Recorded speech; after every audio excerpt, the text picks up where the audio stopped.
տիկնայք և պարոնայք, վերադառնալով այսօրվա արարողության ուղիղ և առաջնային բովանդակությանը, նախ ուզում եմ շնորհակալություն հայտնել Արցախի երրորդ նախագահ Բակո Սահակյանին, Արցախի և Հայաստանի ժողովրդին, մեր պետականությանը իր մատուցած ծառայությունների և առանձնահատուկ կերպով վերջին 2 տարիներին մեր համատեղ աշխատանքի համար։ Վերջերս նեղ կազմով մեր քննարկումների ընթացքում ասել եմ, հիմա ուզում եմ կրկնել հրապարակային։ 2018 թվականին Հայաստանում տեղի ունեցած ոչ բռնի, թավշյա ժողովրդական հեղափոխությունից հետո ոչ ոք ավելի դժվար վիճակում չի եղել, քան Արցախի նախագահ Բակո Սահակյանը։ Ընդ որում այդ վիճակը դժվար է եղել թե քաղաքական, թե բարոյական, թե մարդկային և թե պետական իմաստներով։ Այդ վիճակը լի է եղել բազմաթիվ դիլեմաներով, որոգայթներով և երկիմաստություններով։ Վերջին տարում մեր հարաբերությունները անխուսափելիորեն կրել են այդ դիլեմաների, երկիմաստությունների, որոգայթների կնիքը ու ազդեցությունը, բայց պատվով կարող եմ ասել, որ մենք հաղթահարել ենք այդ բոլոր խոչընդոտները առանց բացառության և հիմա կարող եմ ասել, որ իդեմս Արցախի երրորդ նախագահ Բակո Սահակյանի ձեռք եմ բերել վստահելի ընկեր և բարեկամ և ուրախ ու շնորհակալ եմ դրա համար։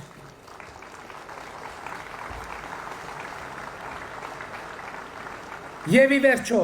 շնորհավորում եմ Արցախի նոր ընտիր, 4-րդ նախագահ Արայիկ Հարությունյանին Արցախի նախագահի պաշտոնը ստանձնելու առիթով։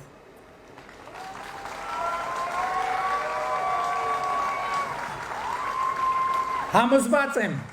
որ պարոն Հարությունյանի նախագահության շրջանում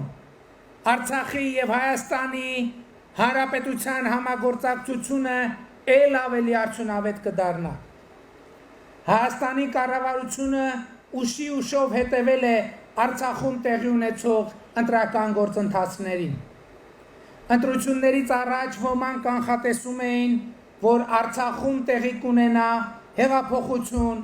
ոմանք կանխատեսում էին, որ տեղի կունենա հակահեղափոխություն։ Ի սկզբանե իմ դիրքորոշումը եղել է այն, որ Արցախը չպետք է լինի ոչ հեղափոխության, ոչ էլ հակահեղափոխության թատերաբեմ։ Արցախը չէր կարող լինել հակահեղափոխության թատերաբեմ, որովհետև մեր ժողովրդի մի հատվածը ի բնե որևէ սցենարով չի կարող և չէր կարող հակադրվել մեր ժողովրդի մյուս հատվածին։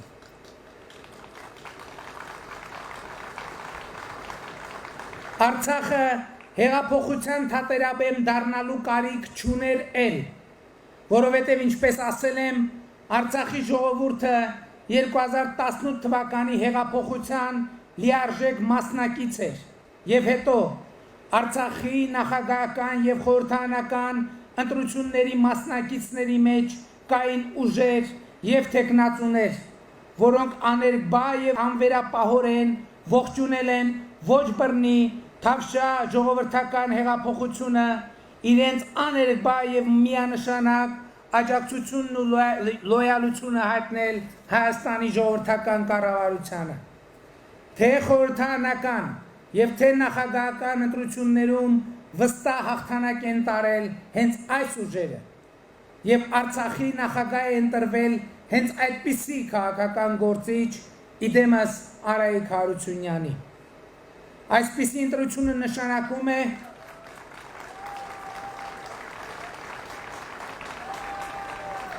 Այսպիսի ընտրությունը նշանակում է, որ չնայած հենց բուն Արցախում հեղափոխություն տեղի չի ունեցել, բայց Արցախը ամբողջությամբ և աներկբայորեն հեղափոխության մաս է և Արցախի ժողովուրդը ընտրությունների արդյունքներով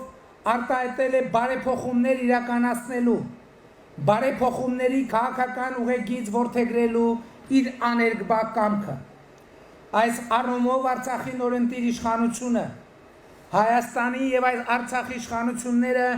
միասնական եւ հավաքական պատասխանատվություն ունեն հայ ժողովրդի առաջ բարեփոխումներ իրականացնել Հայաստանում,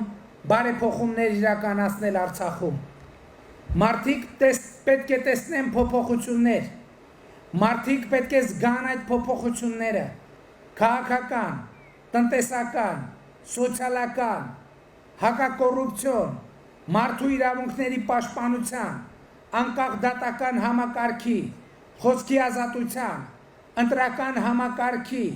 արդարության եւ վստահելիության ոլորտներում եւ համոզված եմ, որ այդ փոփոխությունները տեղի կունենան։ Սա ընդամենը քաղաքական հայտարարություն չէ, այլ հստակ ձևակերպված ըմբռնում,